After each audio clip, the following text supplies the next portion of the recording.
Okay, now I need to delete Buster Scruggs from my memory. I can't believe you would burden me with that information, EJ.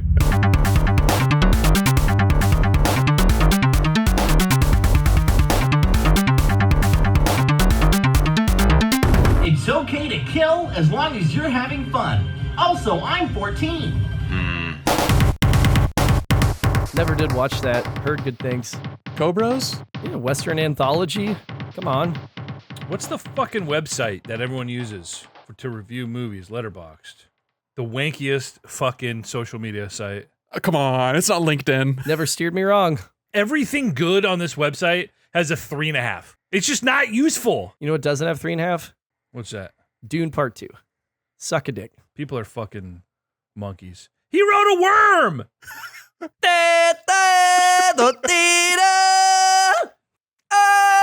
I'm scared. Oh, God. Discourse is cutting in and out. We're going to listen back to this and he's going to bust out real life bagpipes. I watched Dune. Now I just have to learn how to play bagpipe. I mean, I do. Where's our Bag's pipe? Do you need to make a Letterboxd account, dude? Yes, you do. EJ. I'll make one if you make Nobody one. reads each other's reviews, right? You Yeah, don't you have totally one? do. I don't. If you can believe it. I'll make one. Console Crusade movie reviews? Is that even allowed? Yeah, IGN reviews movies. IGN is not Internet Game News. That's not actually really the acronym, correct? That's what it used to be. Imagine Games Network, but that was when they were under the Imagine Games like company umbrella, or Imagine was like their owner at one point. But no, it was IGN64.com was the original website name, and I don't think I'm sure it meant for something, or it meant something like Internet Games N64. That doesn't make any sense. So it's probably some other bullshit acronym. It's been backronymed at this point. But also GameSpot has movie reviews and they are GameSpot. It doesn't matter. Websites are just website names. They're apps, EJ. I have an account now, Chris. I don't know what to do with it. Nick, you're gonna have to get on this with us and watch a bunch of movies you want to watch. Oh God, dude, I can't even think of the last time I watched a movie. Dune Part 2. I'm trying to think actually. No, I watched something besides that. It's probably like, oh yeah, we watched this like okay anime. It was from the same director that did Your Name. He did another movie. It was like, oh, that's okay. Oh, word. You know. Plus log. They don't call them reviews. They're logs.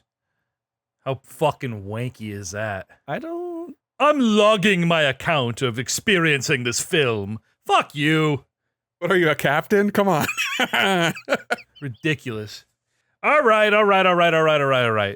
It's Console Crusade time. We're back. It's been a little while. I know we've been doing a little bit of catching up, but we don't got time for that. We got to talk about what we've been playing. Games. Nick Durheim. We're behind the 8 ball. We are. I'm E.J. Olsen. Chris Gillifor. Yeah, a piece of him. Buddy, a few short weeks and you'll be back home. And this will be nothing but a memory. Yep. Less said about that, the better. One that you will cherish forever. I'll hold it very close to a certain part of me. Console Crusade. We're back. We're doing it. We're doing the thing. We didn't really get a runner show. We didn't really talk too much. Nick brought up some new stuff, but I figured we got plenty we've been playing. Chris, you've been playing a lot of something that Nick and I can both speak to pretty adequately. So I don't know. What do you guys want to start? You want to start with that, or you want to start with some lighter stuff before we deep dive on some Fire Emblem? Maybe a little light bite. Oh, Nick's saying no. Light bite? Nick's pointing firmly in my direction, presumably. All right, sure. Yeah, I mean, for the second time this year, it feels like Olympus has fallen. I beat fucking Dark Souls and really, really loved it, and that was a series that I memed and roasted forever. And had a great time, and can't wait to play Bloodborne this fall during spooky season. I bought Fire Emblem Three Houses on a fire sale at Target. I paid $18 for this game. I was like, that is an acceptable amount of money for a game that I'm probably going to play for an hour and then put down and say I tried. And click the little spreadsheet box in our top 100 spreadsheet that says played by Chris. Click, click. And son of a bitch, this game really clicked for me. And smashed out a whole playthrough in just a couple of weeks. High hour playthrough, probably close to 60 hours spent.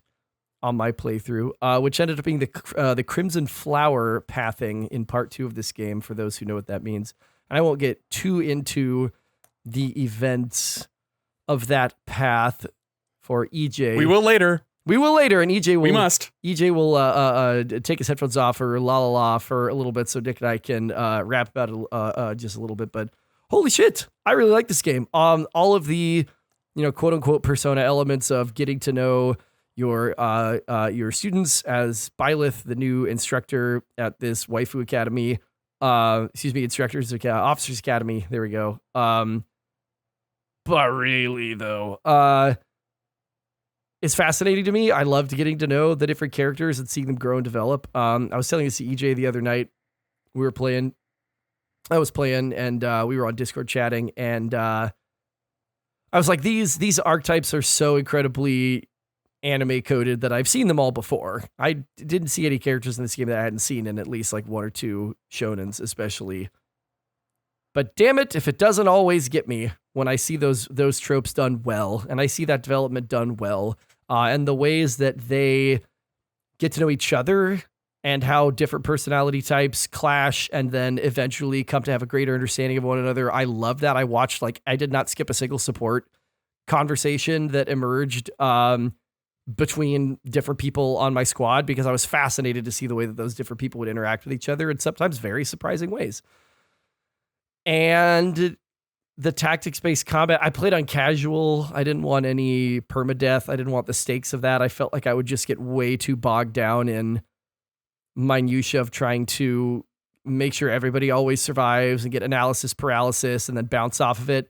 I feel like I definitely could have played this game on traditional or on classic mode with unit permadeath. I beat the final battle, didn't lose a single unit the second time, which, I'll talk about, Nick, with you, the specific strat that I ran and why it exploded so terribly on me the first time I tried it. But it turns out I really like grid-based tactics. I really like thinking about the different rock, paper, scissors between different units and pros and cons of the different types of combat arts that my students and colleagues have, and how I could maximize those in battle, and different groupings of people that will be able to best take advantage of a specific situation together and complement each other. And also the importance of healing and like literally constantly carrying vulneraries and vulneraries. No one knows. Yeah. Whatever. It's impossible to tell. Potions and super potions so that I could just call them potions. They're potions. I know. So I could heal if I was idle on a specific turn, because goddamn, that's where I ended up getting to the most trouble, is just like, yeah, it'll be fine. And then getting a character Zerg Rush absolutely one shot by a unit that I didn't even necessarily know was in range, or didn't check the targeting to go, oh, they're going to kill me next turn. I literally didn't discover toggling over an enemy unit would show me exactly how much damage they're going to do to me, unless I get lucky and catch a dodge, until like the last 10% of the game. It was like, oh, that would have saved me from a lot of situations in the previous 90%. But I really fucking like this game. I really liked this game, and I want to play more of these games. I'm very excited to have another new franchise that I really fucking enjoy, very surprisingly.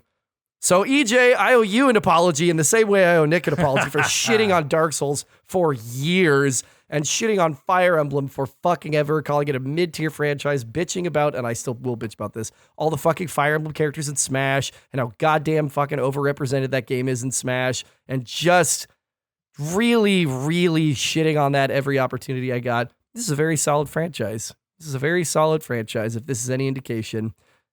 I'm really looking forward to this rumored remake so that I can play something day one with you. I have a lot of direction I could go with this, because I also just started a Blue Lions playthrough over for the second time. I think it was on chapter 11 of a Blue Lions playthrough a couple years ago. Anyway, I started over again because you got me juiced up for this game.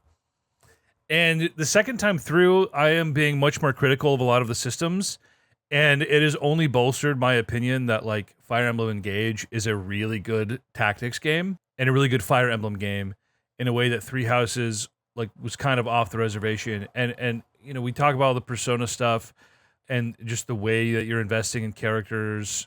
I don't want to be too hypercritical here, but I want to ask you, what did you love about this game? Was it the combat and the tactics, or was it more of the way you invested in your characters and got to know them and sort of the story side of things? That's a good question. I think it's definitely a mix of both. I had times where I would spend like every single weekend, the entire month, just running around the monastery and boosting rapport so that I could get to know everybody better and have those like extra tactical advantages in combat with a higher support level with as many units as possible. And there were some months that I would go like, I have to do my like first weekend monastery run to do the side quest so I can make sure that like my renown's going up so I can keep boosting those saint statues. But I really want to get through that, get everybody's motivation maxed out so I can train everybody on instructional day and then get out in the field next time. On casual mode, you can do an unlimited number of battles that have no cost. And so there were some weekends where I wanted to grind everybody up to like their advanced seal level and then their master seal level, where I would just literally do like 15 battles, just grinding battles, like breaking equipment. I didn't have any smithing stones, so I was literally just like selling for 1 gold all my busted equipment and buying new equipment. You also don't get the blacksmith until like a third of the way through part 1, which is the fucking stupidest thing on the fucking planet. If you're going to give me the opportunity to go fight a whole bunch and I'm just like, I guess I'll buy new weapons. Like we don't recycle here, I guess. I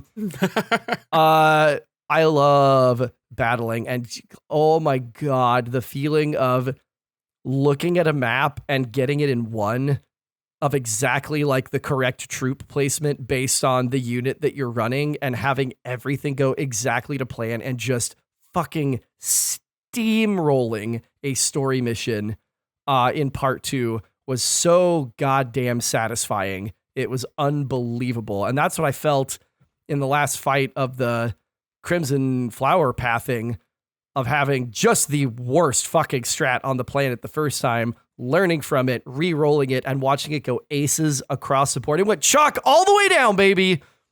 Chalk all the way down. And it just, oh my God, it's a flood of dopamine I just absolutely destroyed this battle.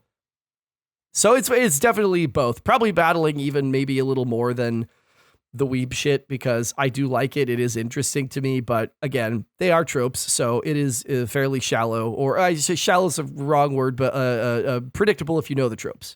Chris, you and I were talking about like the idea of the split routes and how much game there is. It's honestly pretty amazing how much game there is, and you can play this game 4 or 5 times and have a completely different experience post time skip, even pre time skip. The characters you're getting to know, you know, you have a whole class of students in each house that like you might not interact with or might not recruit to your house. So like you're getting a whole different set of backstory. It's impressive how much game there is. Tactically, I think the game is good. It's easy, and Fire Emblem games have been getting easier for 15 years. I mean, it's just Ike's sequel on the Wii is pretty, I don't know, well regarded, depends on who you are, poorly regarded as being like crushingly difficult. And then Awakening, they brought the casual mode, and ever since then it's just been a kind of a backslide into like a much easier, more approachable franchise, which I think is good. But as I'm finding out, everything about this game is balanced for harder difficulties. They want you to engage with all of these systems that they don't really do a great job of explaining to you at kind of any point in the game. There's a lot of just like fuck around in like poorly optimized menus to figure out. Oh my God, the menus. Jesus Christ. Thank you for introducing that, because this is a fucking F tier menu system and user interface. Like, it is awful. It is so fucking bad. The map for the monastery that you spend all this fucking time in, yes, the third time I'm bitching about this because it's that terrible. None of the directional buttons. It's like fucking whose line is it anyway? Any direction you push on the stick or the D-pad, I don't have a fucking clue what room it's going to take me to. I push up. It doesn't take me up from the dining hall to the officers' academy. It takes me to the right, over towards the entrance hall. Why does it do that? I don't have a fucking clue. I don't have a clue. That's not what's up from there. And the gigantic you gotta turn little... the map rotation off, man. No, this is in the menu. This is in the menu. And you push You scroll over one of the stupid little rooms and there's a gigantic flag that says entrance hall that obscures a huge fucking chunk of the map. It's terrible. It's terrible. I think Sakurai's wife designed this UI system. Good callback. Navigating around the map. Pull. But the way stuff's organized too is just bafflingly bad. Like I'm in this, for example, the certifications menu, and I'm like, okay, I can bring up the stats of my individual characters so I can see where are you respective to what I need for this class that I'm pursuing.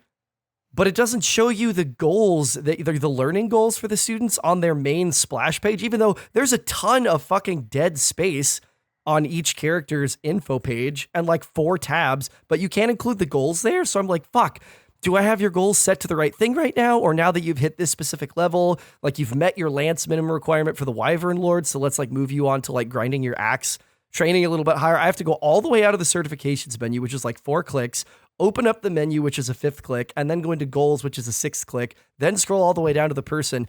It's stupid. Why is reclassing in the inventory screen? Why is reclassing in the inventory screen? A class is not an item.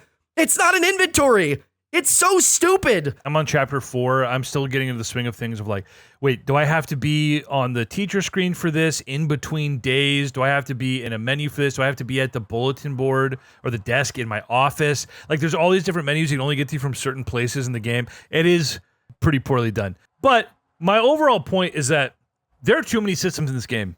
And I don't know if I felt this way when I originally played it. I have to go back to the OG pod. But there are too many systems in this game. And another reason why I thought Engage was such a breath of fresh air, because it was like, oh, this is a Fire Emblem game. This is, you know, Chris, you said one of the things you really liked was like the support system, and you like getting all the support dialogue and how that not only affected the combat, but also like how that plays with the story, whatever. Like that's been a thing. It's just it's all the classroom stuff and like the way they force you every week to choose whether you want to do a seminar to boost stats, or if you want to manually instruct people to focus on certain stats, or if you want to do, if you want to take a rest day to get everyone's motivation up. They don't do a great job of explaining a lot of things to you. So if you want to min-max, you can't. Good fucking luck. But even like I was telling you, Chris, like I was like, oh, I'm doing this path where I'm going to hit like 4 different classes so I can pick up a couple of ancillary skills. Because you can equip like 5, you get like 1 main character skill, I think, and then you get like 5 skills that are class related that you can equip in any combination. And so if you like go out of the golden pathing for any particular set of classes, it's like I always send people through the thief route because I want them to be able to unlock doors and chests without a key. So I give all my main units, I make them a thief before anything else so I can equip that. I just bought a bunch of keys and had like 30 keys in my convoy for the whole game. It was like, all right. How can you afford keys when you're buying 30 swords for every character? I'd never had less than 35,000 gold in the bank after like 2 months of this game. The currency system's totally broken. There's nothing to spend your money on really other than like gifts. Probably scaled. Again, I don't remember if I felt this way originally or if I'm just like, okay, I'm on hour 120 of this game. I'm starting to look at it with a little bit, more of a critical eye. There's just too many damn systems, and Brandon's listening to this right now, rolling his fucking eyes, hearing me say this. But there's just so much stuff. Thankfully, a lot of it's optional, especially on lower difficulties. And I'm not afraid to admit that I used to be a lunatic. I used to run lunatic. I used to do replays, and I would min-max, and I had my fucking spreadsheets of like the path I was going to take and all the best skills, and especially in like something like Awakening where you could like breed characters essentially to like get perfect traits, whatever. Those days are so far behind me, dude. So far behind me. I'm in it for the story. I could just watch a YouTube video, but I need to have that agency of like the attachment to these characters on a given run. And so I'm putting in the work to get back there. But I really want you to play. Engage is just the easiest one because it's the most recent one on Switch. I don't know if there would be a lot there for you as not a fan of Fire Emblem because it's definitely a celebration. But tactically, they fix so many problems, including weapon durability, which is just an annoying thing that of all the things you need to manage in these games, weapon durability doesn't need to be one. There's just so many other things to juggle.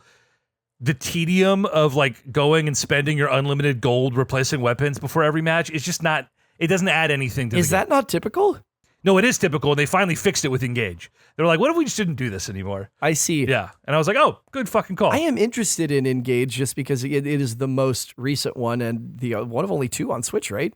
Unless I'm going to do like Fire Emblem 1 remake on the eShop. Fire Emblem 7 on Game Boy Advance is also available. Oh, can we do GBA Fire Emblem playthrough Console Crusade plays next month?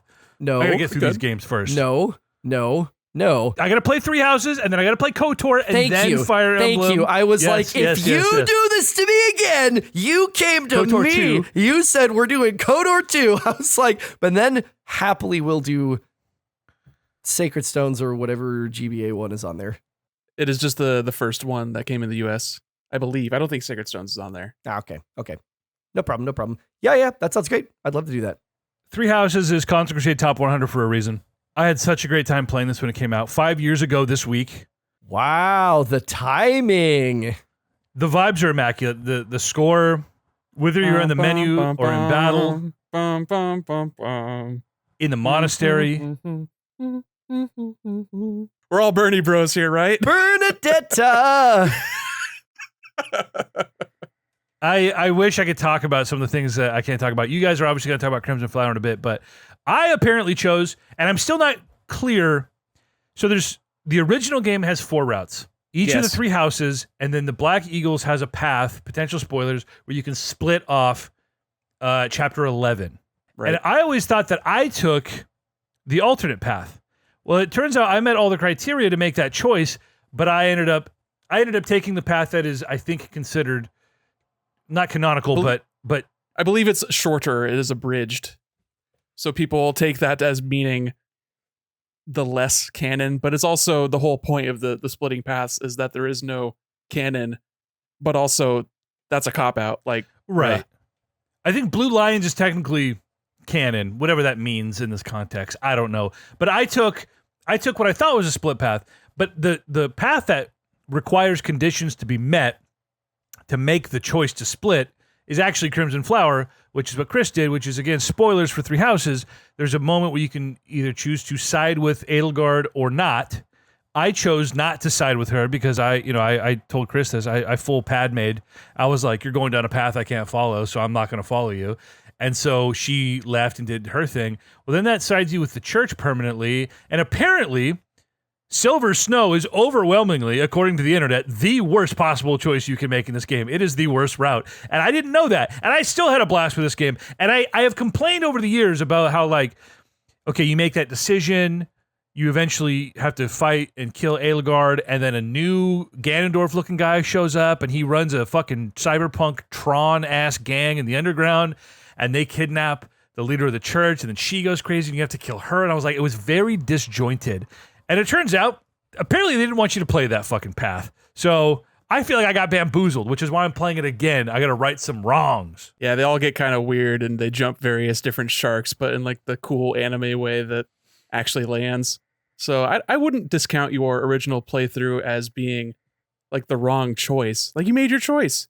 You couldn't follow Padme down that path. And you have the plums to say no to the waifu. And for that, I applaud you. So instead, you got to side with Rhea for a while, and then she turned out to be like crazy or whatever. I mean, isn't that just the fucking how it goes in Fire Emblem? I sided with this bitch, and damn, she crazy. I don't regret my decision. I was firmly like, I don't agree with the methods here, and I don't think these people are that bad. I haven't seen anything. What I find interesting is how much of the story you don't actually get access to. And Chris and I were kind of cross-referencing each other's notes on some of these things. And there were questions that you wanted answered in the story, Chris, that I'm like, oh, I got these answers because I spent a lot of time with the church in my playthrough. I got some eventually. I did get some about Byleth's origin.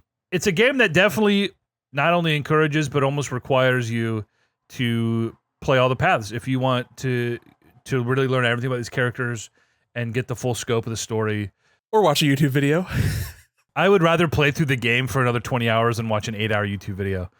Oh, man, that's too much. Bro, if you're watching an 8-hour Fire Emblem synopsis, bro, I could get that in 40 minutes. Easy. That's twice as long as Chris said it would take him to read it. Wow. He's a fast reader, though. I am a really fucking fast reader. I would just I'm like the fucking Mentats in Dune. Just got it. I'm a slow listener. I don't know what to say about this game. Chris, I'm glad you liked it. What else did you love about this game? And then I'll let you and Nick break down some story stuff because I don't want to be spoiled. I have a chapter 11 save so I can make the Crimson Flower choice and breeze through those last 7 chapters. I was so happy when I found out the other day. I was texting Chris. I was like, is it chapter 11 that you're going to make this choice? And I was like, oh my God, shout out to 27-year-old EJ. That guy fucks. Like, thank God I fucking made that save, dude. Yeah, you nailed it. Absolutely nailed it. What else do I like about this game? What else do I like? There are a lot of things I like. We already talked about the waifus. We already talked about seeing people grow. Score is epic. I find myself whistling Fodlan Wins, the battle theme, just literally all the time. Tiffany knows the monastery theme by heart after hearing it for so many hours. The post-time skip one, I love the post-time skip monastery theme with that like just soaring soprano line. Just, oh my God, it's beautiful and haunting. The battling is fun. I like the way that the classing progresses in mobility specifically. That was something that was really, really welcome, that I felt like, God, I'm still getting around the map so slowly. And then I got my first mounted unit and I went, oh, this is why all of the master classes, basically, except for Gremory and Mortal Savant and War Master, I guess, are mounted in some capacity. Because having that flexibility of movement, I was like, everyone in my party needs to be mounted, except for Byleth. I had Byleth as a Mortal Savant, just able to kill from fucking any place. You get me within like 3 squares of somebody, they're gonna die. And the badass, like, Kurosawa ass fucking design for that class is just so sick. Yeah, man. I really wish, speaking of like totally unexplained systems, you can't even see the master classes for a long time. By the time, if I had not already been told that basically every class involved either riding or flying and started to raise those levels with my characters, I would have been absolutely fucked out of most of those by the time I got round to the time skip and the battling actually started to be challenging. So that's another, not being able to see them is just like weird to me. Like, you're going to let me see a lot of the other things, but then the final ones, even the mages, like they all, if you want them to be Holy Knights and Dark Knights, you have to be working on both Lance and Riding, and Riding needs to be A rank, and that takes a lot of time. Well, to be guaranteed success, I definitely had some like 36% odds of passing certification pulls where I was just like, thank fucking God, Lindhart is on a horse now. I can move him around. He's literally a mobile clinic. I can heal him. I can heal anyone from anywhere on the map. Fucking love Lindhart. Dude, I just had four 67% Petra to Pegasus Knight fail on me. 4 before I finally got it. 67%! What are we doing? 4 seals! No, I know. It's just shit fucking luck. And it's so fucking irritating too. Again, the mages, I was just like, God, Hubert, you are a fucking wrecking ball, dude, but I literally cannot get you to the front lines fast enough unless I hold my entire army back so that you get up there in order to use magic. Yeah, and getting to know these people as they leveled and, you know, little fucking stupid ass video game player shit that we do, right? Where I'm just like, oh yes, Shamir, thank fucking God. Like, thank you. Like, critting on this absolutely essential attack in the final fight that, like, my ass would have been grass if I had not connected and crit. And she did both of those things. And just like calling these characters up by name, like, yes, 80, yes, thank fucking God. Like, I just got so endeared to them over time. And post time skip, there are definitely some battles and some deaths that at my hand, the hand of people in the Black Eagles that were pretty shitty, felt pretty bad. Nick and I will talk about those presumably. So I had attachment to a lot of even the other characters that weren't necessarily in my house, which I was surprised to feel that way. Because I spent no time with any of them unless I felt they were recruitable based on my current build. Because I didn't have time to build like Lance or whatever to recruit Leonie, because then I'm going to be off track for getting my master certification as fast as possible. You don't need all that stuff. Just buy them enough crap they like, or buy them meals. That's what you got to do if you really want to min-max your time in Garreg Mach. Story-wise, let's go pre-time skip here. What I love about this game, and really any good story, everything that's unfolding, you're not quite sure who the bad guy is supposed to be. And Chris, I said something to you today about, I don't know, man. I haven't really seen the church do anything outright awful. Everyone they fought were people who moved on them first. We make jokes about they're experimenting on children. But I'm like, didn't Rhea save Byleth, and that's why he got imbued with Sothis? And then also, literally, God is living inside of you. So, like, the church is kind of right about everything. I don't know if they're actually the bad guys. And I like that it's gray enough that you can make these decisions based on, like, a really hyper-specific moment, maybe, or a specific character. And like for me, I was like, well, Edelgard's obviously the bad guy here. Like I cannot, she is so steadfast and like everyone has to die if they are going to help me take down this faction. And I'm like, I can't, that's fucking dumb. So I like that it's vague enough that you can kind of get on this path and you have to make these choices. This church is, at least so far, and what I can remember, it's not like they're going on a crusade. They're very defensive. Well, we have the mission early on with the Western Church where they're kind of like, we don't want to submit to your jurisdiction anymore. And so Rhea's like, great, we're going to send a squad and fucking annihilate them. And that is very much a thing that they go and have you do. Like they are stamping out any resistance against their centralized shadow government, basically.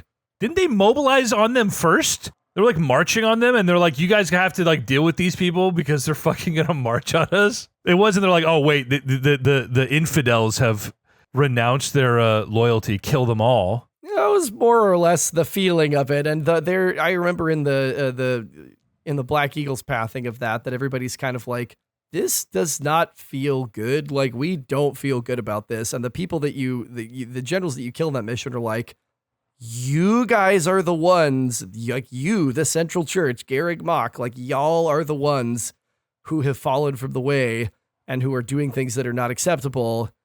And the Knights of Saros are basically like, go fuck yourself and kill them all. So it's not quite so cut and dry for me. No, which is what I like that it's nebulous enough that you're like, man, I got to make some tough choices here either way.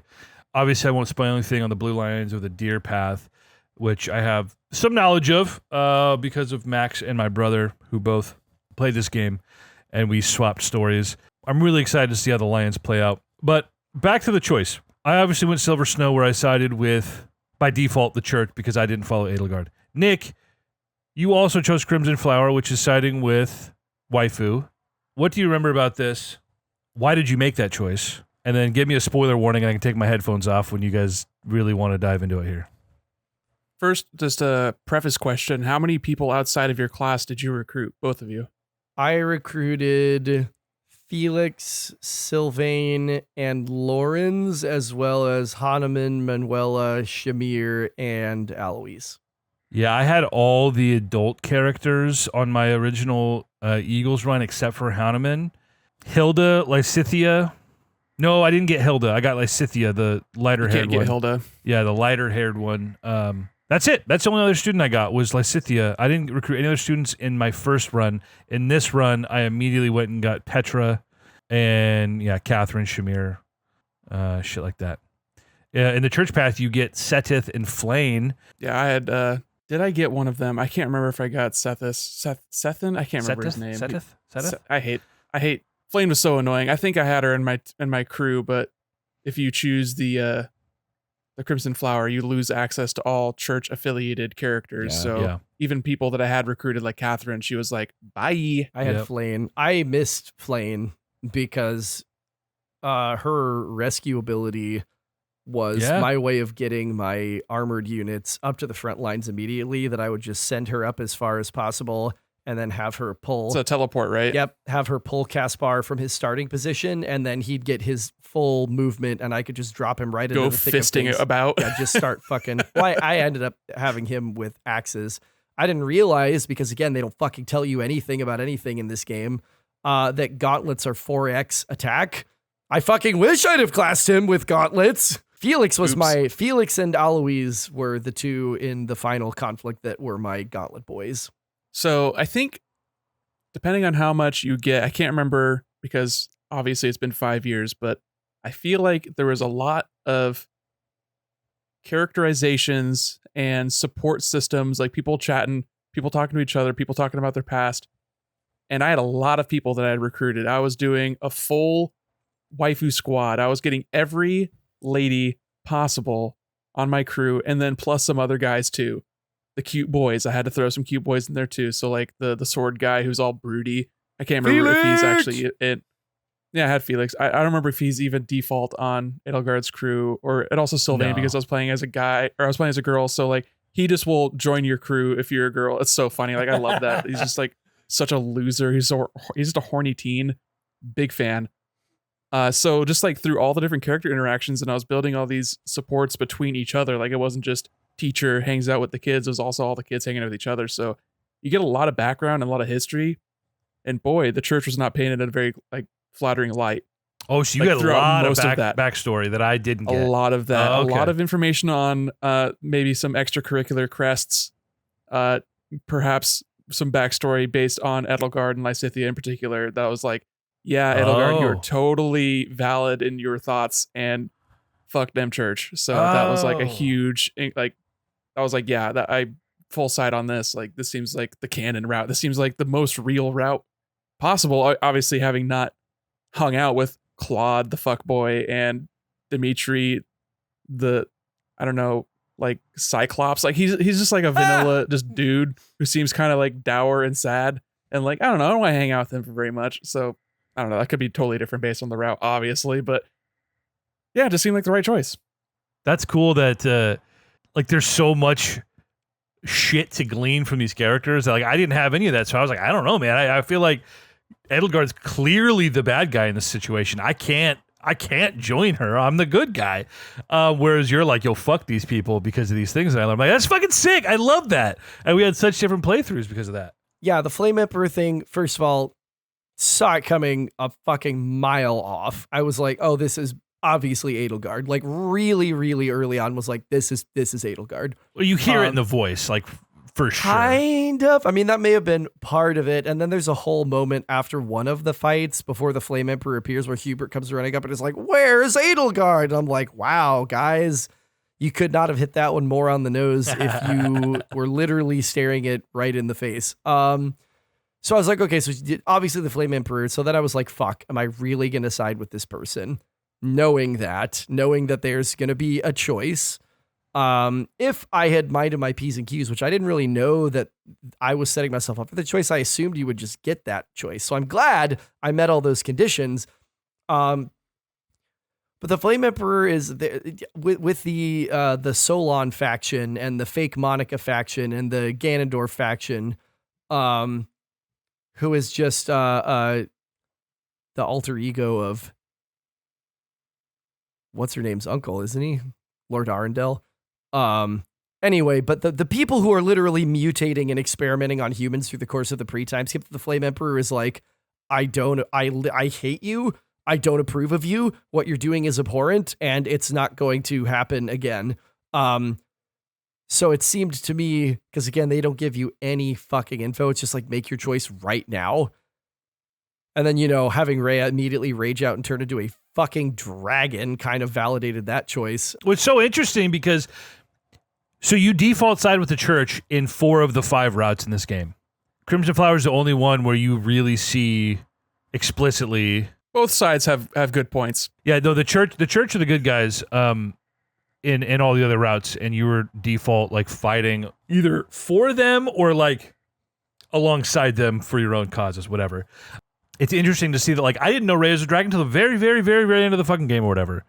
As far as I know, like, yeah, towards the end of the game when she transforms to try and save everybody from, like, the Ganondorf, and they're like, nuking her and shit, and you're like, oh my god, they're fucking sending plasma rays at this dragon. What the fuck is happening? This came out of nowhere. Whereas yours was, like, yeah, very much in reaction to a betrayal, essentially. I'm like, that's fucking cool. And you saw a much darker side of those characters. So you guys picked that path. I have no fucking clue what happens from this. I don't want to be spoiled on it, but if you guys want to wax. Well, really quick, I do, just talking about this made me remember that there is a Fire Emblem Warriors sequel to this game Yeah, like Three pseudo Hopes. sequel, non-canon sequel, sort of like how Age of Calamity is a sequel to Breath of the Wild, but it's like just the what if scenario, which is so gratifying. Like I really, really, really loved how Age of Calamity handled that. So I kind of, I don't have it in me to pick up Three Houses again, but I kind of want to. I own Three Hopes because it was like $20 on Woot, so like, Yeah. hell yeah, I'll pick that up. And I really liked Age of Calamity, so maybe I'll give Three Hopes a try because it's sort of like it's the fan service reaction to be like, hey, what if all of these like kids, these houses teamed up to fight the actual evil, and you get everybody, and you kill like 6 million people because it's a Warriors game, and you just mash XXXXY and have a good time, listen to the remix music, and get all of your wild fantasy dreams to come true. 'Cause that sounds pretty nice too. Damn, dude. Want to get so baked and just play that game for hours.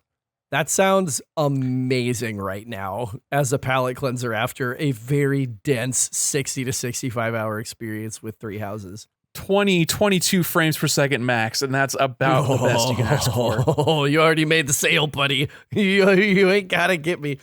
I loved Hyrule Warriors because I have been invested in the Zelda timeline and have played all these games.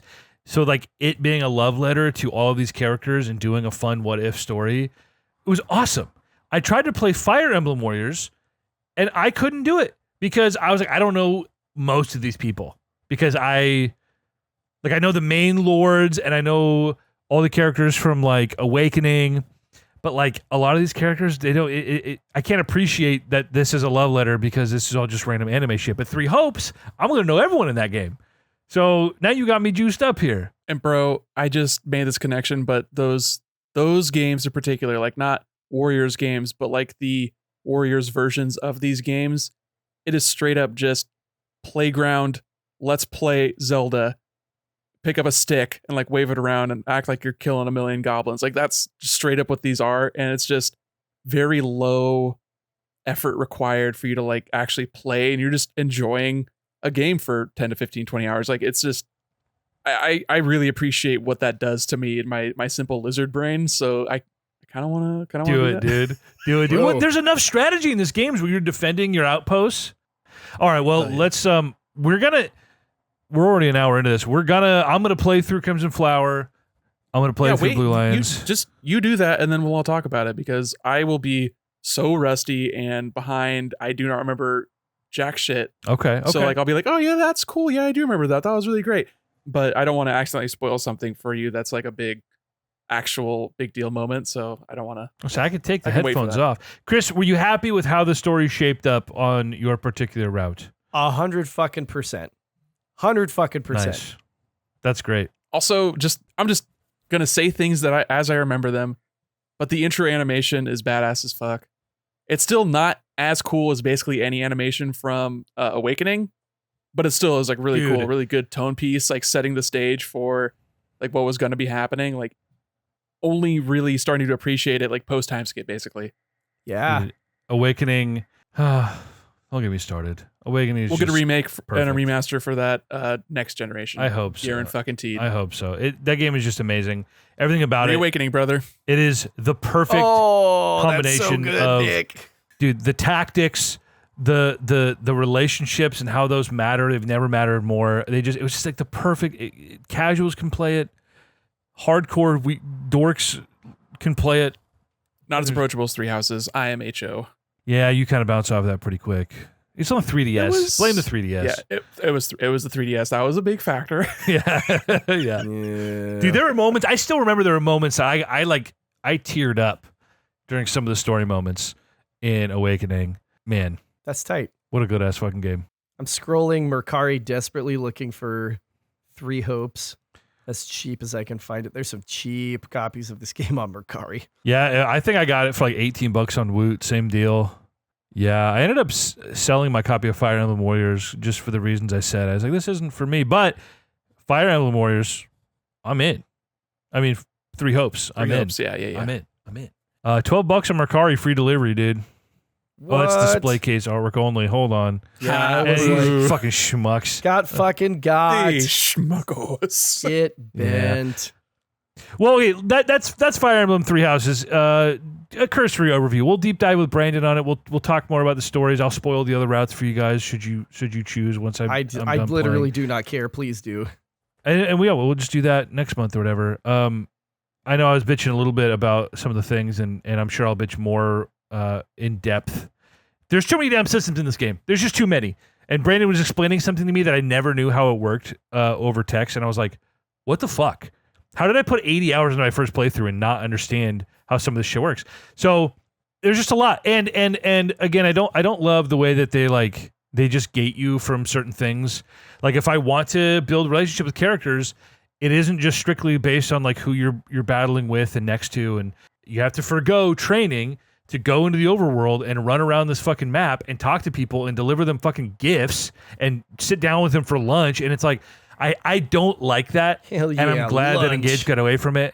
And I hope that the next Fire Emblem mainline game does not lean into the Persona shit as much. But they're going to. That, Nick, you just made the face. They're fucking going to. I mean, they did in Engage. That's like I don't consider that like a mainline. It's less systems, but they forewent, like you already talked about in Awakening and in previous games. You still had all these things, but they were just a menu because it was like as you do your campaign, as you walk along the battlefield, you're going stage to stage like Mario Bros, where it's, just on an overworld map. But in this game, you're running around Garreg Mach, your home base, and like that was their version of saying, hey, this is how we take a handheld series largely and bring it up to a next gen console. Like obviously it was on Wii, it was on GameCube, but like the handheld game sold best, and it made its name for itself in Awakening by being a handheld game.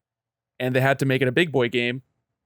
So they cannot put Pandora back in that box. I don't think they're going to go backwards and turn all those things into a menu again. People would not be happy about that. They just have to improve the way that they did it in this game and either steal more from Persona and have more of like the annoying day-to-day stuff, but like kind of smooth it out a little bit, or I don't know, make it like a more of an action adventure game between the strategy RPG stuff and like make it an open world. I don't know what they do. I don't know what route they take, but they've shown in the last two games that they're going to keep you running around a world as a character and like go do push-ups and go give flowers to people. And like, you're probably not gonna do the face petting like you did in the 3DS games, but like you'll do like some tea time. That was weird. You'll ogle some babes.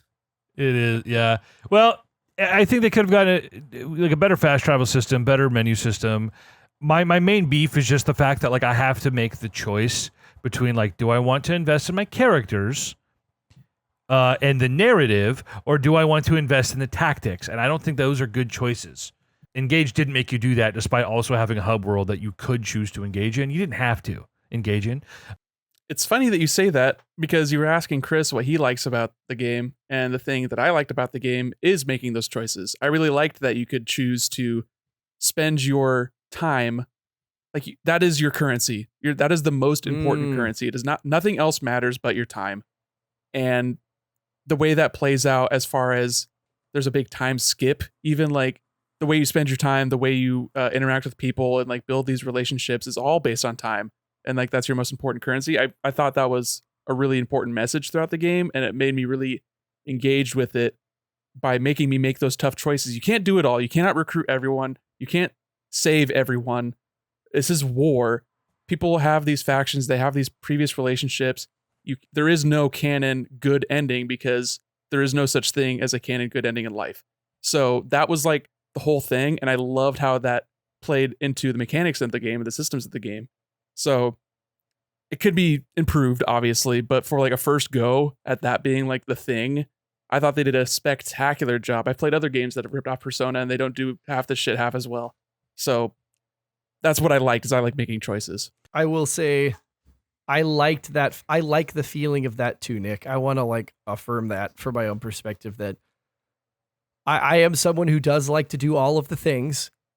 But when you present me with a game that says you will not be able to do all of the things, it makes all of those decisions feel so much more consequential. That like, yes, it is more important to me to spend time with this person than it is with this person, even though that may down the line result in, you know, different choices being made. I may miss out on getting some more of that backstory Like I forewent any recruitment of like basically any other house because I was like, I want to get to know the people who are under my charge as an instructor. Like it's important to me to cultivate those relationships, even if we're not fighting as often. And I love the battling. I always felt the itch of like, I should spend this weekend fighting. We should go out and do some missions. And I went, I would rather know them as human beings. That drove me on. I wish I could recall a lot of the minutia of my original playthrough, but what I found interesting in the New Game Plus is that you have access to, like, you have all your renown, and you can spend it on like boosting your professor level back to where it was, and you can see your support and buy support levels for characters you had, but only to where you had unlocked them before, right? So you basically can choose to spend this new currency to establish the baseline you're coming from, and that's cool. What shocked me was going through my supports. They're all like, save for like 3 or 4 characters, they're all like C level, and I'm like, okay, so I didn't really invest in characters that much. I didn't recruit a ton of characters, mostly the free ones who will join you without question. So I'm like, I spent a lot of time running around the monastery trying to establish a rapport with certain characters like Rhea. Didn't unlock any support with Rhea. Lord knows I fucking tried. Love bomb, brother. Hella owl feathers. Hella flowers. Just literally. She's Ice Queen. Thank you. Well, Thank you. Thank you. So Thank you. I do recall the difficulty spikes in my first playthrough. I remember how hard those last few battles were, and they kicked my ass. I remember Brandon was down here, and dude, I spent hours replaying that until I finally found the right concoction, the right mix of characters with the right strategy to funnel people into one area and finally let Aloysius' useless ass somehow be the MVP of my final battle. I didn't grow a ton of support with a lot of these characters, and the game also still kicked my ass, so I clearly wasn't investing in my skills as much as I should have been. What was I doing in that first playthrough? And the only thing I can think of is it's gotta be them who's the problem, not me. I'm perfect. So we'll see how it plays out on a second playthrough, knowing what I know now. Yeah, my only like real regret, I guess, is playing the game on not the hardest difficulty because it was so easy. I'd never had a single character die. I don't remember ever having to do even like the reversey time shenanigan thing where you get like a free undo. I don't remember doing that once. I don't remember like failing any missions, or like the final mission was just like, it was so easy after the time skip. Like I had no trouble whatsoever, and I was playing on like normal, like classic. Like I didn't have the no death thing going on. Like nobody died anyway, so it was totally fine. So I wish I would have played it on. I guess they had lunatic. They had like normal, hard, and lunatic originally, and then they added maddening later. I don't think lunatic even you have to unlock it after beating the game. Dude, yeah. Fucking hate difficulty options unlocking. I already beat your game. I'm not gonna beat it again. Exactly. Jesus, just let me play it normal, the right way, the first time. People are sick. And that's Fire Emblem characters, man. Why? Oh, I'm gearing up for a maddening run, dude. I'm saving my renown for a maddening run. Do you know what that is, though? Do you know what that is? That is the equivalent of not giving you a platinum trophy unless you do multiple playthroughs of a game on multiple difficulties. It's the same stupid shit. So They're trying to asinine. artificially extract more playtime from you to make me feel like you're getting more value from the game because it gives you more time and ways to engage with it, when in reality, it's something that you absolutely should just have had from the very beginning. If you're going for that difficulty, you already know you're in the shit. No one just casually goes, yeah, let me try lunatic. Oh, I had a bad time. They already own the game. Like, what is the harm in doing that? Like, there's no real downside. Think about these runs as something like Hades, where like it's a game of chess. A run of Hades doesn't last 80 hours. No, but people will be like, all right, I'm going to do a run on the hardest difficulty, and these are the archetypes I'm going to go for. And it's that min-maxing, and every map is like a new game of chess with the same rules, but things play out differently every single time. And yeah, it's not like popping in for a 15, 20-minute run of Hades from a time perspective, but like the people who are rerunning these games over and over and over, and they played them 12, 15, 20 fucking times. It's not about the anime anymore. Especially those people don't need the easy/medium difficulty starter match to like wet their whistle and then play the real game after that. Like, it's just horseshit. Just let me play the game how I want to from the get-go. I don't need to earn a difficulty. That's just stupid. I agree. It is dumb. Nick, what else you been playing? You've been playing shit. I finished Shadow of the Erdree. Oh my god. I defeated the final boss. Oh god, it was a huge pain in the ass. Very difficult final boss. Very fitting for the DLC of a Souls adjacent game, a FromSoft special. I'm getting a phone call here. Hold on. Oh, hey, Brennan? Oh, he says skill issue.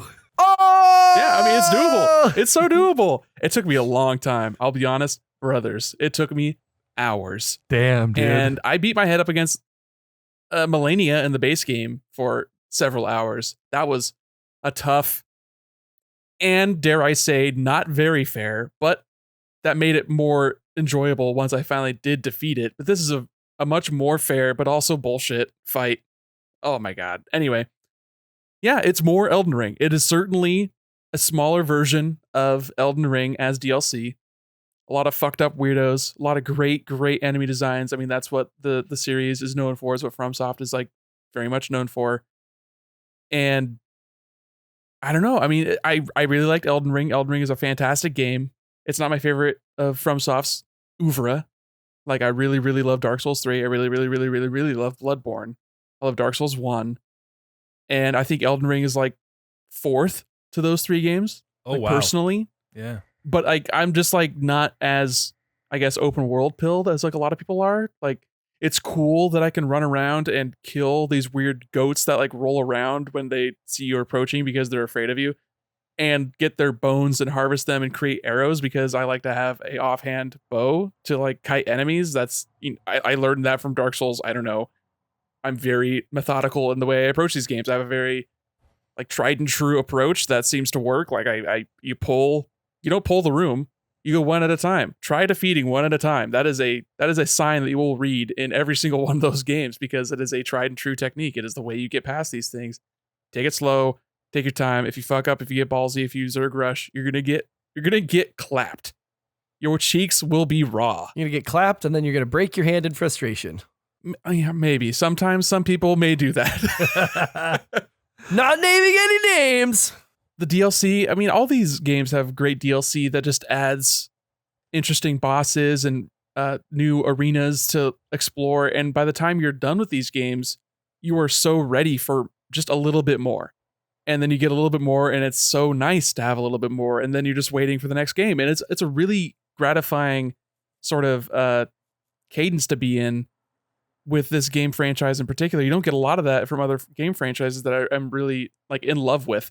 Like, I absolutely love a lot of game franchises that do not treat me as well as FromSoftware treats me as a fan. Xenoblade. Like, Monolith Soft is up there. Like, I was just going to say, like, Monolith Soft, they have the goods and they provide it in a rapid cadence in comparison to other video game franchises. If you were a huge Bethesda fan after Skyrim, boy, they dicked you hard. Like, they did not call you back.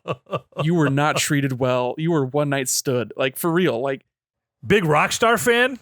It is rare for video game companies to actually satisfy their fans in the way that FromSoftware, Monolith Soft, and I would say like Insomniac, maybe top 3 game developers as far as having a really good track record, treating their fans well, and giving them the goods in a reasonable amount of time. AAA production values have just gotten so out of control. If you're a Naughty Dog fan, like, good fucking luck. You're not going to get a PS5 game. Sorry. That's crazy. Them's the breaks. That's crazy. So I'm just really happy to be a FromSoftware fan, and they just keep cooking, and I keep eating. So hell yeah. Shout out to the Erdree. Like, it deserves all the accolades it gets. Honestly, like, it's not my favorite gaming experience ever. I had a really great time. I loved it. I spent like 50 hours with a DLC. Like, that's a whole game. That's a whole ass game. You could play through Dark Souls 1 in 50 hours. Chris probably did, maybe a little bit extra. So yeah, if you're like plumbing the depths, checking out all the different locations, there's so much hidden shit. I didn't find everything. There's like really cool.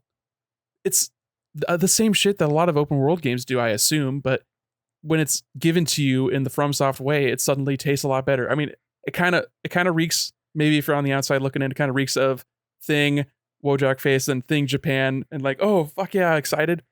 Literally. For FromSoft.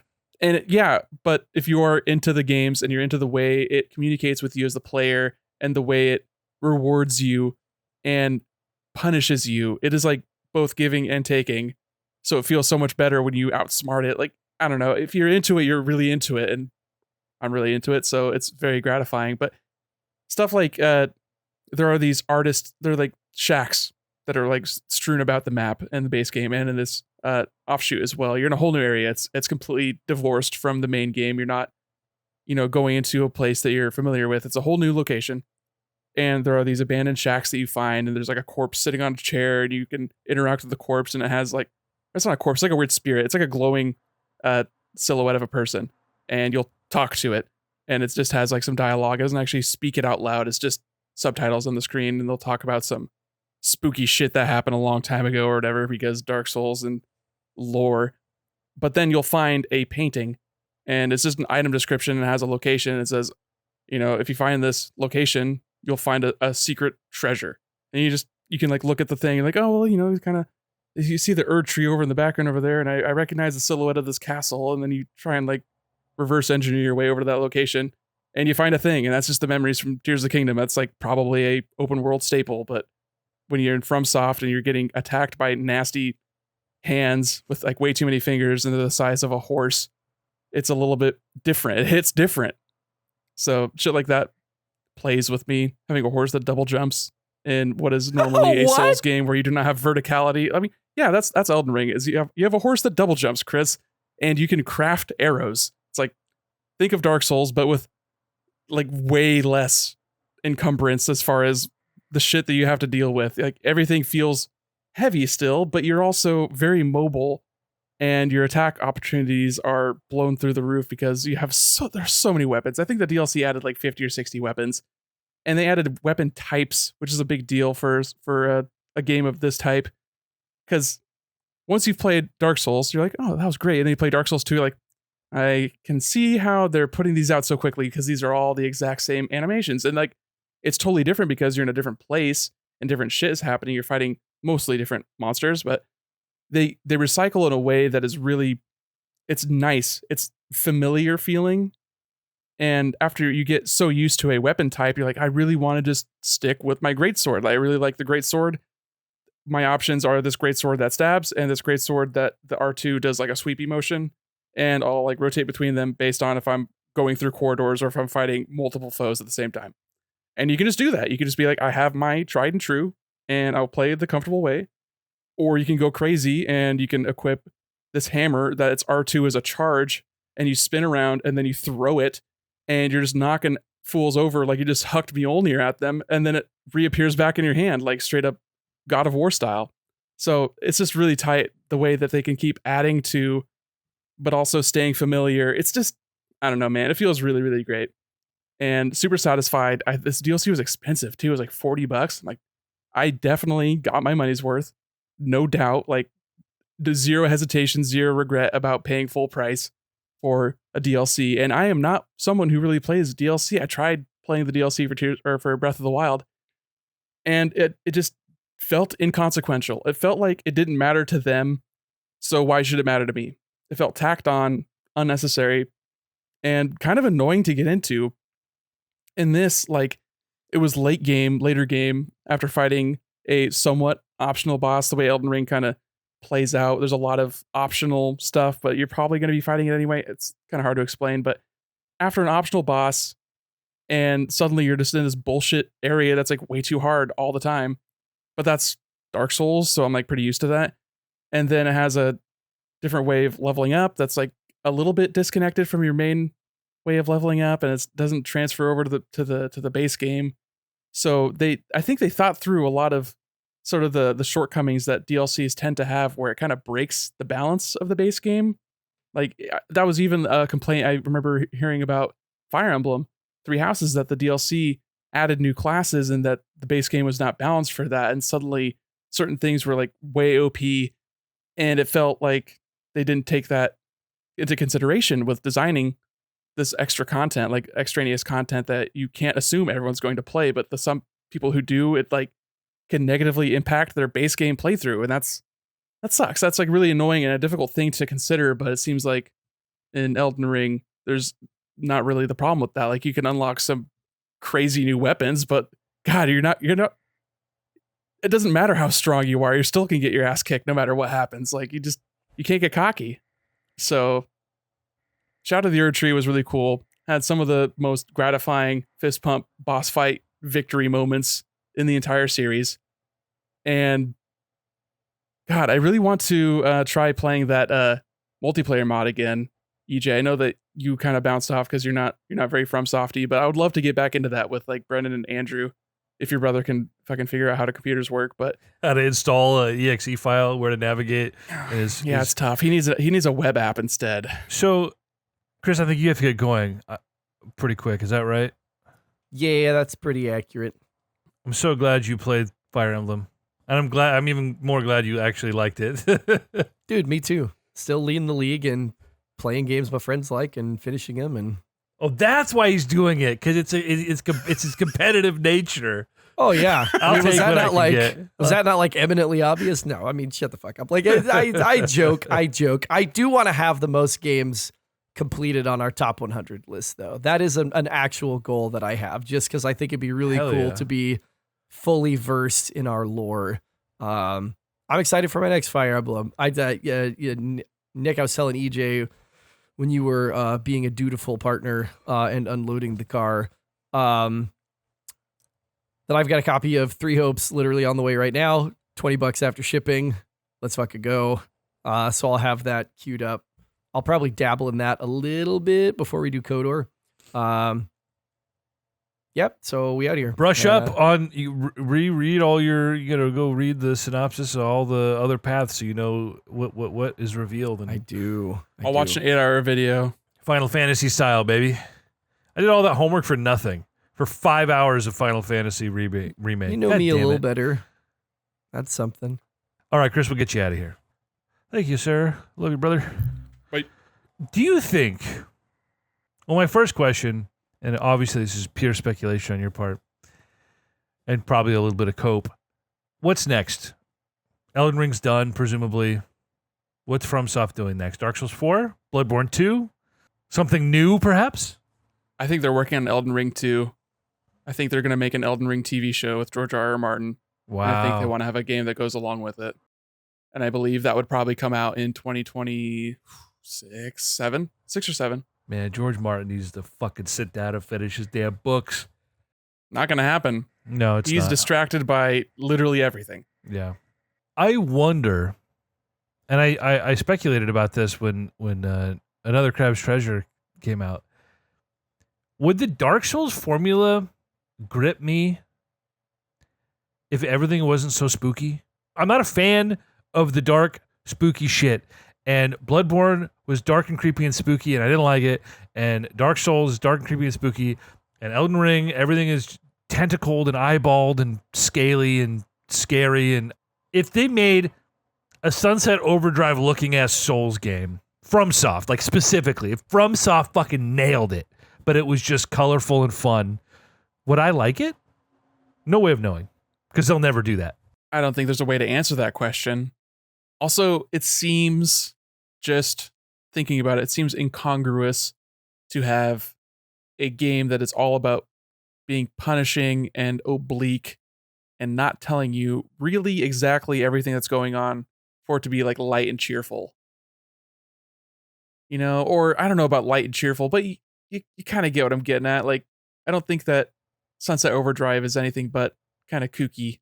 You know, it's pretty cheerful. Like, it's dark-ish in the same way that, I don't know, Little Shop of Horrors is dark.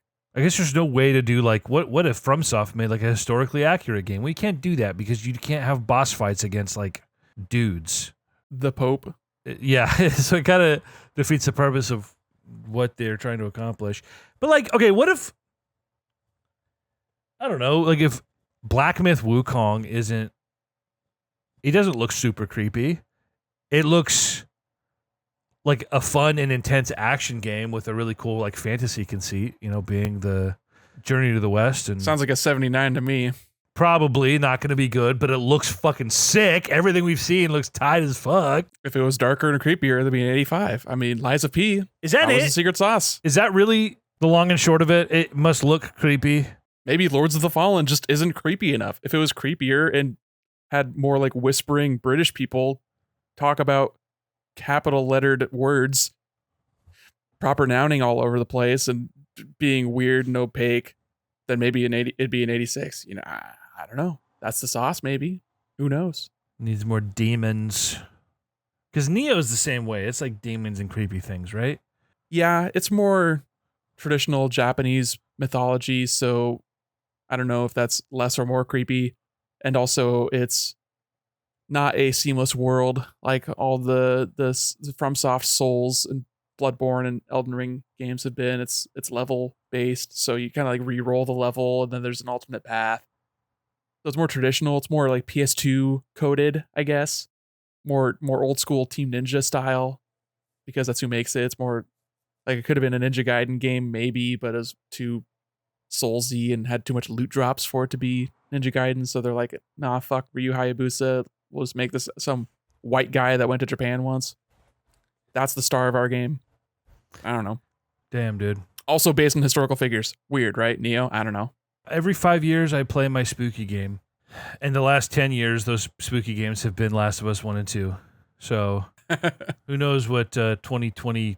Let's see. When did I play Last of Us? 2015? And what does next year bring for me?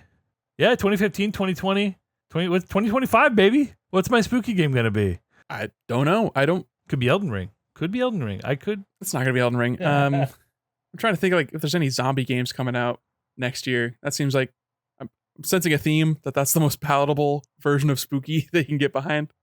It's not going to be like the Judas. It's not the next not Bioshock game. That seems kind of spooky.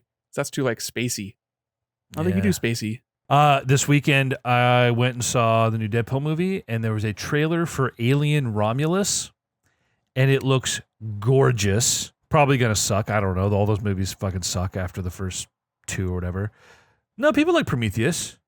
Anyway, it looked gorgeous, and it reminded me of that Alien Isolation game I watched a little bit of back. It's years ago now. 2013, I want to say. Terrifying game. I don't know how people put themselves through that willingly. I just don't understand. I don't get it. Stones. Today, I watched a video about the saga of that Deadpool game that came out in like 2013 or whatever on Xbox. The Activision one? I think so. It had like a massive budget. It was a huge failure. It fucking sucked. Anyway, totally tangential, but pretty amazing what game budgets have gotten to, but they've been slowly bloating for a while. And it's something that I was just bitching about the other day with Chris about fucking like Disney, and they have all the money in the world, more money than God, and they still can't make a decent goddamn thing. And you see it with these video game companies, and we bitched and moaned about Spider-Man being a, what do they say, a $300 and something million production budget, which is fucking crazy. How much do you think Elden Ring cost? How much do you think that Shadow of the Erdree, which is probably going to be the first DLC to ever win Game of the Year at the Game Awards, or be nominated even? Yeah, it might be. It'll probably be nominated. I don't know. I don't know if it wins, just because Elden Ring got its flowers already. So what else has come out this year? DLC's gotten nominated not for Game of the Year, but it's gotten nominated for other categories. Like the Cyberpunk DLC got nominated for shit last year. I think it even won for like story or performance or something. I don't know. I think it won. Ongoing support. That was the meme, right? Yeah, but Game of the Year, the prestige. I'm looking this up. Elden Ring. What's the Elden Ring budget? Elden Ring budget. I have to know. I would probably guess like 50 million, but I don't think that would be something they would disclose. See, it's all just estimations from who fucking knows. I see $200 million is the estimated budget. Maybe. I know that the employees of FromSoft are like pretty low as far as employee satisfaction, and I don't think that they get paid very well compared to other developers / other people that work in software in particular, because software engineers get paid. Game developers do not, comparatively. I mean, obviously they make still fucking more than you or me, but could be making a lot more. They just worked for a bank. 200 million's a lot, but for how much game you're getting, and it sold like 25 million copies. Yeah, they made $500 million, more than $500 million. I mean, it's crazy. That's so much money. DLC probably sold pretty well too. I mean, I don't know about like a 50% attach rate, but like if at least 25% of people who bought Elden Ring bought the DLC, that's another big chunk of change when the DLC cost $40. And the base game was 60 or 70. I think it was 70. So Do we think Rebirth wins Game of the Year? It's the highest reviewed non-Weeb game. Oh man, it's been a weird year. Did you see on the Fantasy Critics server the other day, good old Brad the Chad fucking ranting about Brad the lad, dude, he's a lad. Yeah, talking about how it's been a better year for games in 2023 or whatever. And Yes, I was there, and yes, I was reading a lot of that, but it was funny. I was actually texting Chris about it too. It's like, this dude just like says shit and then goes on a full tangent, changes the subject 17 times, and then everyone's lost by the time he gets to wherever he's going. That suddenly it's an argument. It's like, he's just saying that 2024 isn't actually that bad and that people were just blowing it out of proportion at the beginning of the year. It's like, yeah, we were all there. We all thought that 2024 was going to be worse than 2023. And so far, it kind of has, but it's also been pretty good too. So it's been fine. Can't really complain too much. It's been fine. 2024 has been fine. It's not like 2019 or whatever. 2020 was kind of rough besides Animal Crossing. It's like, well, I don't know. The panini hitting, nothing felt right back then. All right. Let's get the fuck out of here. What have you been playing? Have you even talked? All I've talked about is Fire Emblem today. So you've been like balls deep on Fire Emblem then? I took a pretty reasonable break from games because I worked a bunch last week, and I take a 4-day break from something like Assassin's Creed, but it was longer than that because I was gone for a few days, and then I came home and then worked a bunch of like 14-hour days in a row, and then then it was just like I tried to boot back up, and I was like, I think I've had my fill. Chris was getting me hyped up. Brandon was getting me hyped up to play Fire Emblem, and I was like, fuck it, I'm gonna go back to it. It's like the weather's perfect. It's the 5-year anniversary. Like, fuck it. So yeah, after Origins, it was Three Houses, and that's pretty much been it besides Warzone. So yeah, I haven't been playing a ton since last we talked. I know I ranted and raved about Origins last time. That was all just stemming from my obsession with Egypt over the last 6 weeks, and now that has waned to a more reasonable spot, I'm like, 20 hours was enough. This is a good game. This is a good game. I liked it. Yeah, that's awesome. I'm really glad that you had a game that could scratch that itch for you, and that it was the long lost love of Assassin's Creed. Just like a brief little tryst, a little fling with Assassin's Creed, back at it like a bad habit. Like that's nice. I love that for you, EJ. Yeah, I am curious to see what they do with this new one. I don't really have much hope. I don't know. We'll see. I think there are things that Ghost of Tsushima could have done a lot better, and I think Assassin's Creed is going to do those things better, but there are some things that Ghost did so phenomenally that Ubisoft has no fucking chance of touching. So cinematics alone, it's going to be, they might try, but they will not compete on that level. Good luck. Unless it's for marketing material and it's like bullshot pre-rendered stuff, which they'll sell those games. Great. But like in-game content wise, it's not going to be reaching those highs. No, I don't think so. And the fact that it's just going to be the same setting, I don't know why anyone's excited for this game. I really don't. I said it last time we recorded, but it's just too little too late for Ubisoft. Like, this is all anyone wanted for 15 years. Now they're doing it 4 years after a universally lauded game, like, that did exactly what people have been wanting you to do. So, yeah, don't have a lot of faith in it, but I'll be curious to see what they do afterward, if this does well enough. Where do they go from here? I think Assassin's Creed is one of the most important game franchises that's ever existed. Flaws and all, I think it's had a massive influence on the industry, and it would be nice to see them right the ship. But again, Ubisoft is the one steering it, and so I don't have a lot of faith in them as a corporate entity. Yeah, valid. But also out of all the franchises and staples that arose from the 360 generation, Assassin's Creed is like the only one still standing and still putting out games, largely, that I can think of, unless you can pull one out of the hat. But like Mass Effect came and died. Fallout was already a thing before, but like the Bethesda Fallout, check again in 10 years, I guess. Like they got nothing on the docket there. Skyrim, same thing. That's not even a franchise. I mean, that's not like a 360 franchise. That's just when it became actually popular. Right. Like Oblivion and Morrowind was like, PC gamers love this shit, and then suddenly it actually became the cool kid. There was a really interesting thing that got brought up by Chris on the Fantasy Critics server about like games holding up, and it's a conversation we've had in different forms over the years, but like when you're playing a new game, like it holding up, does that matter? How does that affect a game's legacy? And it just got us down an interesting rabbit hole because he had said on the server, there's like an element of like statistically, like the most important years to us are between like 15 and 18 or whatever, right? And there are all these studies that say that. And I think anecdotally that's certainly true. But I also think there's something to be said about like, and I promise there's a point here. Maybe I brought this up before, but I think about like my dad who's like, oh, they don't make music like they used to. Rock and roll was different back in my day. And I was like, that's literally true. Like he lived through the absolute commercial and like cultural peak of rock and roll music in the late 70s and early 80s. Like there was this 5-year gap that it was the biggest thing in the world and had the most influence. And that's where the best music was made. It's true. We got to live through the absolute peak of like post-hardcore metalcore.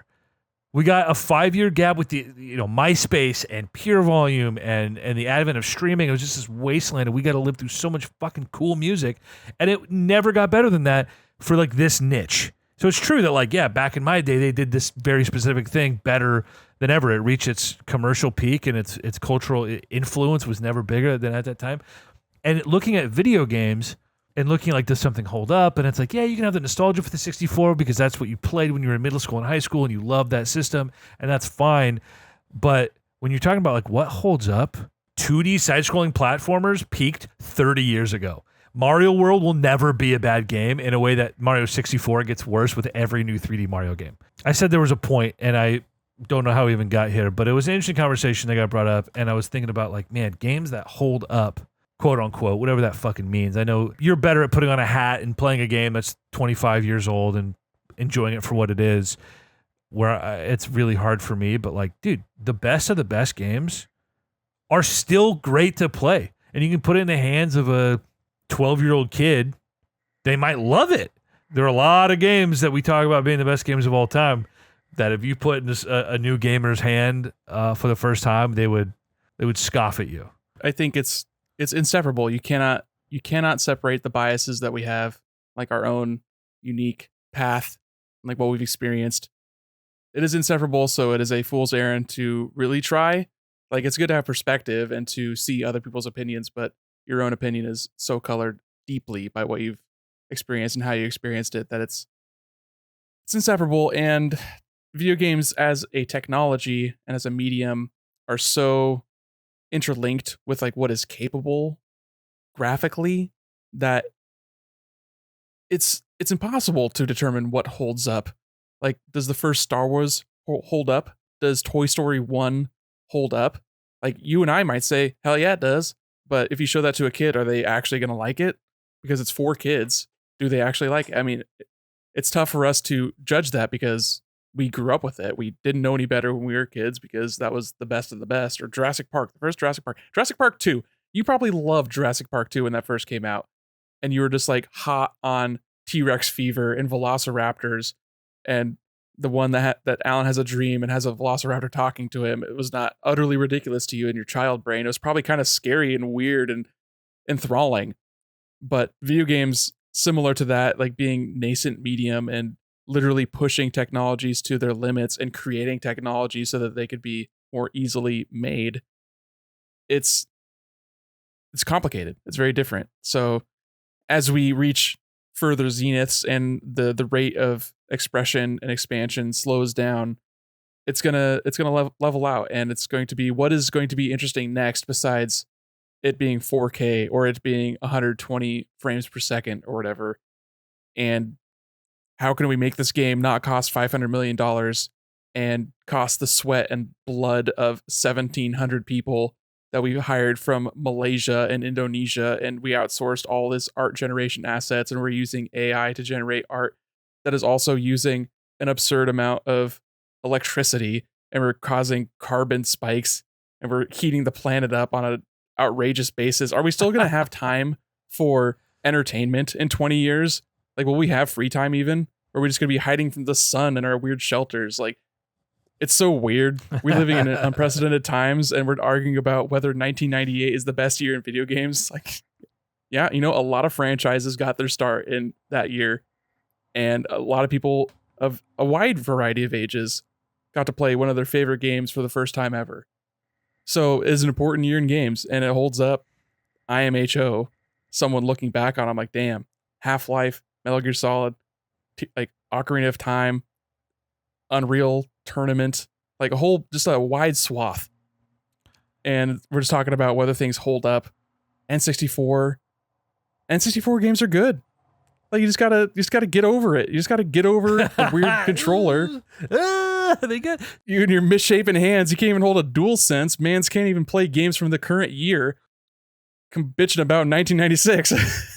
I'm sorry it wasn't Crash Bandicoot, or not Crash, but Spyro, where you have to rotate the camera using L and R. Back on the PS1. Asinine.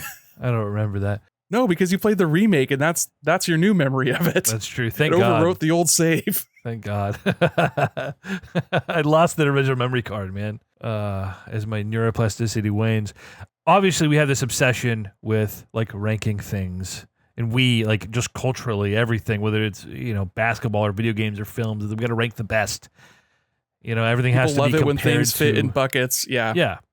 We like our neat little boxes, and how we enjoy a thing now is only contextualized by how a thing is perceived all these years later. It's dumb. Next week, tier list. Years for video games. Oh my God, that's a lot of homework, but we could do that. The thing for me, you talk about did something hold up, and it has to be an important part of the conversation. Like, I think of Ocarina of Time. I cannot judge any man for having nostalgia tied to a formative part of their life, playing a really good, fun thing. Can't. Like, that's great. Super Mario World will never be a bad game. It's always going to be a fucking top tier platformer. Ocarina of Time gets worse every time a new 3D Zelda comes out, because it's just been the same game for 25 years. They just do it better. That makes it more impressive to me. That's like watching, okay, the way I look at it, and this may be totally like up my own ass or up someone's ass, I don't know. But the way I look at it is some video games, I don't know about this, because all video games are products. So we rate them as such. It's about whether it was worth your money, whether it was enjoyable, whether you got, enough value out of your experience for you to deem it a good thing. So I look across to other mediums like movies, like books, and they're a more mature industry. So for a long time, for the longest time, everyone said that the best movie ever made was Citizen Kane. And it is a triumph. It is amazing what they did in that movie in the time period that they made it. They invented techniques that were used for years after the fact. Groundbreaking stuff. It is not you or I's favorite movie, but we can look at it from a historical perspective and appreciate what it did, how it did it, and the achievement that it was. And I think that there's a difference between how good a game is and how great a game is, and the way you approach these games and you look at it from a historical context. I think people can, if they want to, if they put themselves in the proper framing, they can pick up Mario 64 and go, damn, they really did this in 1996. They built a controller specifically for this game and said, fuck it, this is all we need.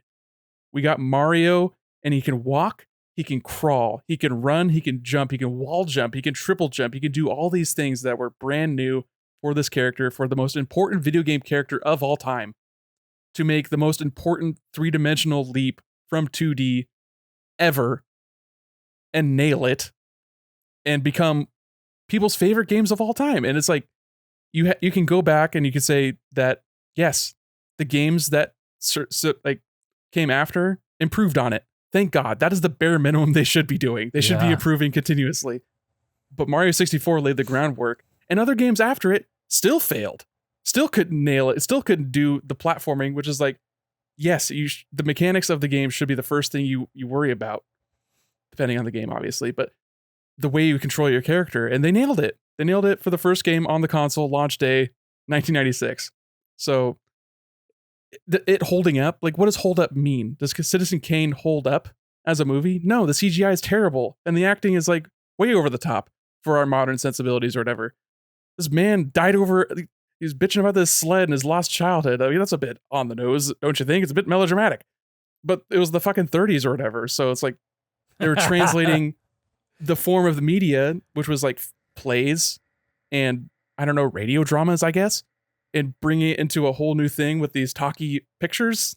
I don't know. We're still very early for video games. That was my point, is because of how early we are in like video game, as a art form, the technology hasn't caught up the way that it has with film, and especially so in the 90s. And the conversation about like, yeah, we have to talk about what's important to like the development of the medium, and that's the same thing people talk about with Citizen Kane, like, or like even like the Star Wars, which I can tell you again anecdotally, I let I think he's 42 or 43, he's got a 7-year-old kid. I let him borrow my despecialized edition Blu-rays for the original Star Wars trilogy, and his 7-year-old fucking loved them, obsessed. I love that, because they are made for kids, and I love that a movie that quote-unquote old and it looks old and shitty can hold up. Yeah, Star Wars is important because of how it completely revolutionized not only like the technology that we use for filmmaking, but like movies as an event, as like the staple in pop culture. Like Star Wars created the fucking movie trilogy, like the red carpet, like premiere, Blockbuster. Dude, thanks Star Wars. That's relevant to like, you talk about the context of how we talk about these films. Is it still fun to watch? And I think we're a lot more lenient with films than we are with something like video games. But again, we're comparing like, a film made in the 30s versus a film made in the 50s right now. Like that's where we are in video games. In 50 years, what are we going to be fucking talking about? And so it's hard to reframe how we should be consuming these things. And we talk about, well, what's the best Zelda game? Well, who are we talking to? 40-year-olds or 10-year-olds? Who are you? Are you a 40-year-old or a 10-year-old? It's a hard thing to talk about these games when you're talking about just like what's fun to play versus like what's important. What's a game's legacy? Like, yeah, Half-Life 2 is important, Nick, but like that game is not fucking fun to play at all. It hasn't been for a lot of years. But talking about the peak of certain genres, I said 2D platformers peaked in the 90s. We've had great 2D platformers since then, sure. I think shooters peaked in the 2000s. 360. Call of Duty was at its absolute peak. Yeah, the games now are technically better, but like its fucking peak was 12 years ago, 15 years ago. Metroidvanias? You think Metroidvanias peaked in the 2010s? I think they're constantly peaking. They're just getting better linearly? Yeah. That's pretty much. Great. That's great for you Metroidvania fans. Dude, it rules. Damn, that's crazy, actually. That's crazy. Yeah, and like a lot of genres have eras. Like you think about JRPGs, some people really love Super Nintendo JRPGs. I'm not a huge fan of them. Game Boy had great JRPGs. Every generation has great JRPGs, but the more action-specific genres, I think, are very much dependent on the way you control them and the sort of background and like what's happening around them. They kind of play off each other. So like you said, platformers on Super Nintendo, there were so many platformers. There are more bad platformers in the 90s than there are now even. Like to be a platformer now, you have to be pretty good. To be a platformer in the 90s, you had to have like $50 and a dream and a contact at some, Domino's or like some, well, I'm just thinking about Cool Spot. I don't know why, but the 7-Up dot had a logo, was a mascot. It was just the dot with sunglasses. And there were like 5 different platformers based on that character for like Genesis, Super Nintendo, Game Boy, everything, NES. Why? Just because there was a commercial that was popular at the time and it sold 7-Up more frequently than they had before. So they're like, okay, hell yeah, bet. Let's make a video game based on this motherfucker. And they did, because it was commercialization in the early 90s and it was really wild. But yeah, it is genre to genre, and just the fact that there are genres that are very different than the way we think about genres in other mediums, where it is like the storytelling, and storytelling in video games is a distant third behind everything else in a lot of cases. And maybe storytelling games, I guess, are still peaking to an extent. It kind of started, it was kind of iffy, it was weird back in the 90s with like FMV games trying to incorporate story, and like JRPGs had stories, but it was like it's like how Dungeons and Dragons has a story, but like who cares? You're just trying to have fun. You're trying to have weird interactions. And that's where the fun came from Final Fantasy and Dragon Quest, was leveling your character up and like getting stronger and having these interactions between these characters. But even then, like the writing in those games were pretty bad until maybe Super Nintendo, and then people started to really love it, but never captured me, but totally tangential. Yeah, I don't know what the trend is, and I don't know what's going to be the landscape for video games.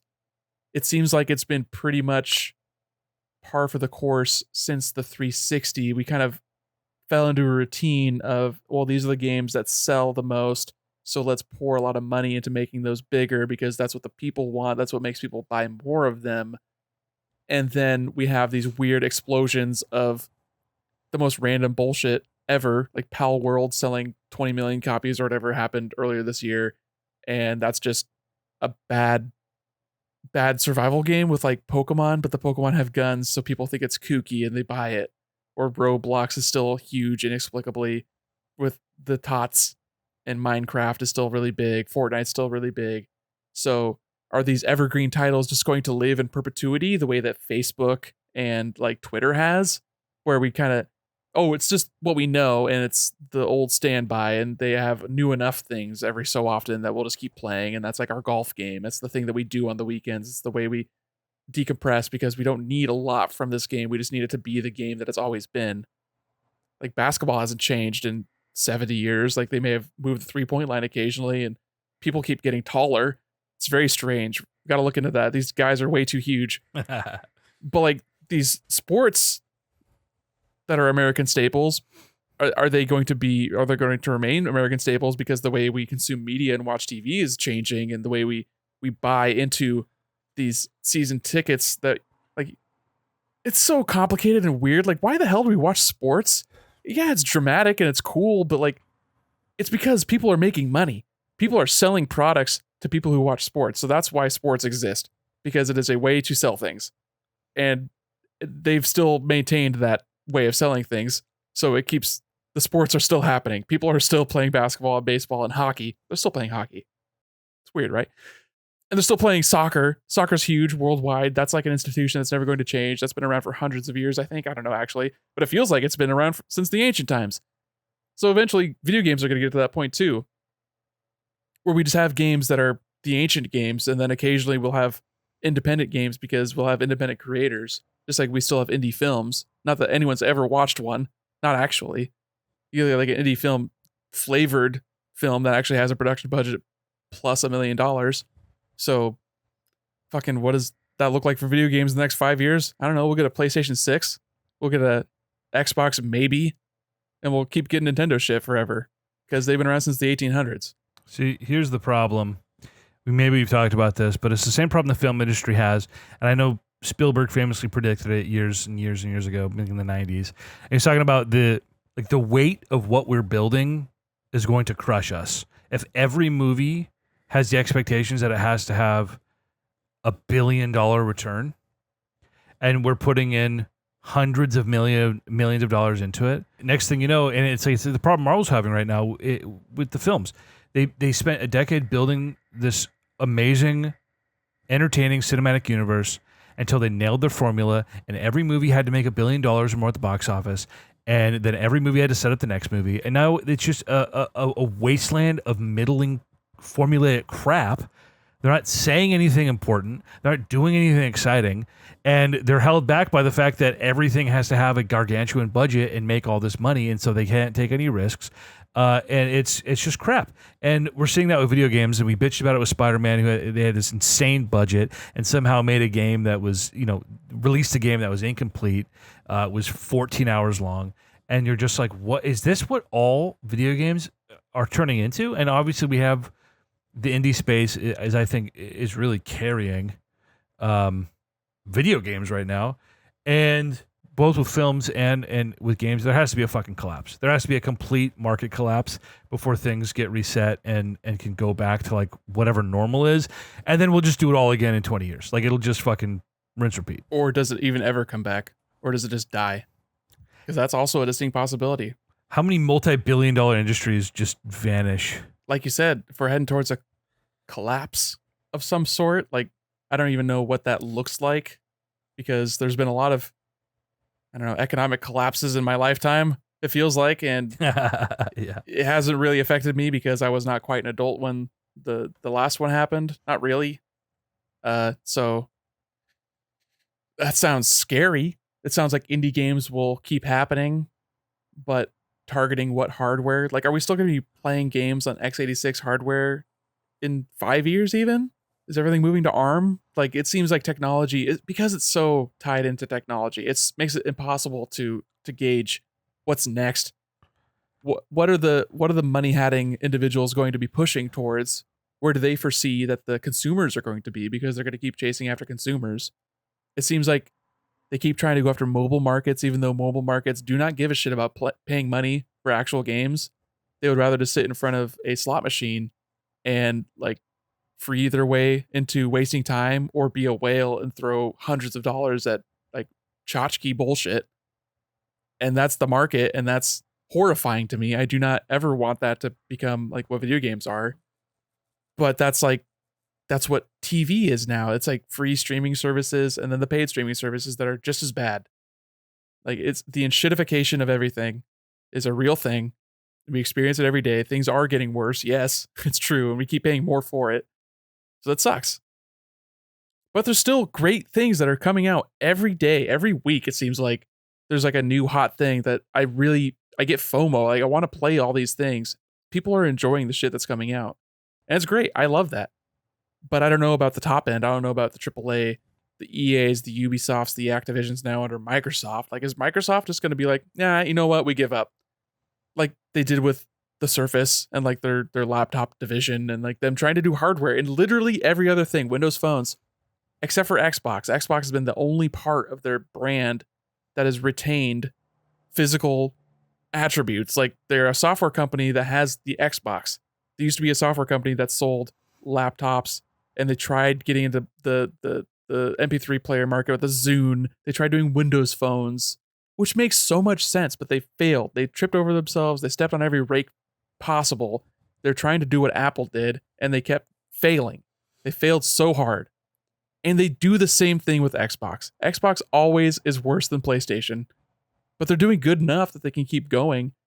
But now they spent $70 billion on a company that was also squandering their own shit, just doing Call of Duty and, on a lark, doing a Crash remake or whatever, and selling way more of that than anyone could have possibly guessed.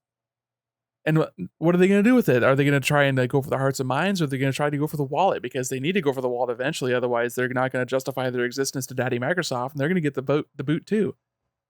And what does that look like if Xbox is just like suddenly no more? It's just Microsoft games on PlayStation, and it's PS6 costing $1,000 and barely doing 4K 60 again. Oh no! And their games come out every 10 years. You can get The Last of Us 3 in 2030 or whatever, after 6 seasons of a wandering and bad HBO show that just turns into Walking Dead eventually. Like, that's just what is bound to happen. Oh man, because you're they keep trying to me. juice that orange. They're trying to juice that orange, trying to get blood from that stone until there's nothing left. This has really bummed me out. Because corporations suck. They're always just trying to make a buck.